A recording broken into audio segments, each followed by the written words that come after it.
You're just in time to go back in time with football in the World War II era. Timothy Brown of footballarchaeology.com is going to take us on a long traveled train ride and a long destination to a game. It's all coming up in just a moment. This is the Pigskin Daily History Dispatch, a podcast that covers the anniversaries of American football events throughout history. Your host, Darren Hayes, is podcasting from America's North Shore to bring you the memories of the gridiron, one day at a time. Hello, my football friends. This is Darren Hayes of PigskinDispatch.com. Welcome once again to the Pig Pen, your portal to positive football history. And welcome to Tuesday and footballarchaeology.com day with Timothy Brown of that site. Tim, welcome back to the Pig Pen.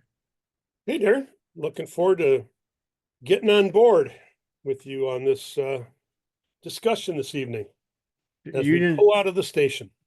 Okay, I thought for a second, I thought you said waterboard, and I got a little bit nervous there. I thought this was going to be a torturous affair here. No, but, never, not with you. But yeah, Tim, you are referring with your segue into a tidbit you wrote recently called All Aboard for 1941 Minnesota at Washington. What can you tell us about that story? Yeah, so, I'm always scouring eBay for miscellaneous items of football memorabilia, and hopefully they're dirt cheap when I acquire them. But you can take almost any item and there's a story behind them. Whether it's a story worth telling is another issue. But I get a real kick out of the stories that are based on an itinerary. So I published if you went to the link to the article, you'd see I linked several other articles that I'd already written about, like a package trip for Chicago Loyola alums or fans to go to St. Louis for a game. And I think we did an episode on that one. Yeah, a couple of your traveling ones, I believe. And so I just think they're just really fun because it's just like almost anything in history. I mean, it takes you back to a different time. So this story is basically based on an itinerary that I picked up on eBay for a train trip going from Minneapolis to Seattle for the 1941 game. And it, now, and I confirmed it today before we spoke, but if you want to fly from Minneapolis to Seattle, it's a 4-hour flight. So, it takes a little while, but it's still just 4 hours, right? When they left the station in Seattle or in Minneapolis to get to Seattle, and then on the way back, it was a 2-day trip. So that meant that they were traveling. They had Pullman cars, with the sleeping compartments, and they had dining cars to get all their meals. And they would get off like partway through the trip. They might get off and have the guys run up and down the, in the town, run to the city hall and back, just to stretch their legs and things. So, it's just it was a different world. The other thing I like, and this one was the case, some of these brochures just have great period commercial artwork. So they're kind of fun. And so obviously you're not going to see that artwork listening to this podcast, but, go to the links and you can take a look. The other thing that was really striking in doing this one is just that Bernie Bierman he's a guy that I think most people probably just aren't very familiar with, but I can't think of anybody else who had a better decade of football, at least in the 30s, than Bernie Bierman. He was the football coach of the 30s, no matter what level you're talking about. He won 5 national titles, 7 Big Ten titles, and had 4 perfect seasons. Now, those were 8-game seasons, but nevertheless. And they were playing, a Big Ten schedule, non-conference with, teams like Washington at the time, one of the better, Pacific Coast Conference teams. So you know, and the boy knew what he was doing. His first year coaching is at Butte, Montana high school, wins the state championship. He ends up, going off to a couple places, didn't have a whole lot of success at Mississippi State, but then he goes to Tulane and takes them to the Rose Bowl, but and that's the only time they've ever been, right? So he had something to do with it, and then he has just this run of success at Minnesota. So I mean, he's just this really underappreciated guy, you know. But other things cool things about the story, like they took like the Milwaukee Railroad to get out there, and then they came back on the Great Northern, so that they were taking different tracks, and presumably, I guess when you're crossing North Dakota, it really doesn't matter which one you're on, because it's not going to be all too exciting. I've made that trip. And you got to hit the Rockies somewhere along the way. Yeah, but yeah, you're out in like Idaho before you do that, which is then just absolutely gorgeous. But so, anyways, there's stuff like that, and then another great thing about one of the articles leading up to the game, of preview, talked about how Bierman, it was the first year where you had free substitution, but nobody freely substituted. They still stuck to the old method. They did free substitution because the teams were going to be smaller, due to guys entering military, yada yada, and so they've freed up the substitution rules, but everybody pretty much still kept to the same practices for the next few years. And but like Bierman, for the Washington game, one of the articles in the newspapers talks about he's going to start his defensive lineup. So this is something fans and coaches don't think about nowadays, but back then, part of the strategy of the game was, who are you going to start?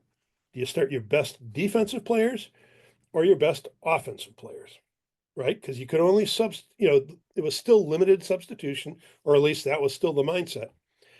And, so he decided to, he figured if they don't score, they can't win. And, they did give up a touchdown, but they ended up winning, I think, 14-6 or something.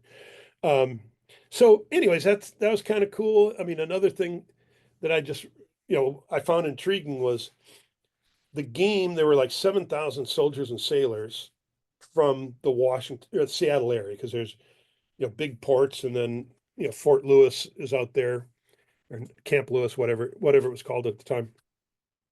But they also had a bunch of sailors from a British battleship that it had been torpedoed off of Crete in the Mediterranean, made its way through the Suez Canal and then the Indian Ocean, trying to get over to Singapore, where they figured it could get repaired.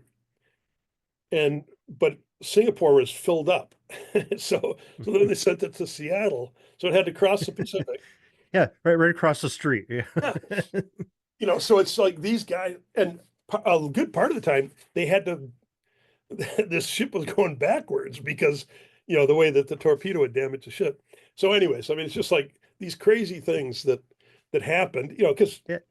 I mean, the U.S. wasn't in the war, but there was a war going on, right? Yeah, especially you're thinking about, the British Navy probably had some more important things going on over in Europe in 1941, you'd have to believe. Yeah. And yet, these guys had to stay with their ship, right? So anyway, just crazy stuff.